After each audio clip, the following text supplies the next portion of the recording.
Hey guys, welcome back to my channel. Remember to like, comment, share and subscribe. Don't forget to turn on your post notifications so that you can be notified whenever I post a new video. In this video I will be showing you guys how to make these beautiful edible roses. Without further ado, let's get right into this video.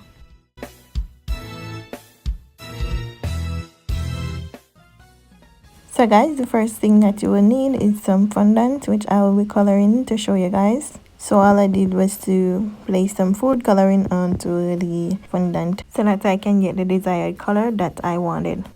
I use these to make edible birthday cards, and I also made a cake with these roses, but I will show you guys in another video, so look out for that.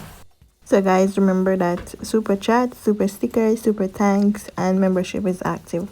This is one way that you guys can support my channel. So this is the rose mold that I used to make the roses.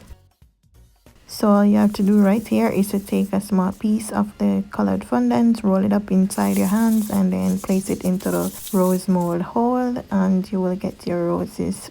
Right here I'm doing the blue fondant, so all you have to do is to place it inside the rose mold and tap it down with your finger, and this is how they look. Right here I'm doing the yellow fondant. I'm trying to get as much as possible. So yes guys, that's simple and easy. This is just how I did it. So thank you all for watching. And remember to like, comment, share and subscribe, and tell your friends and loved ones about Willa's Kitchen YouTube channel. I shall see you guys in the next video. Peace.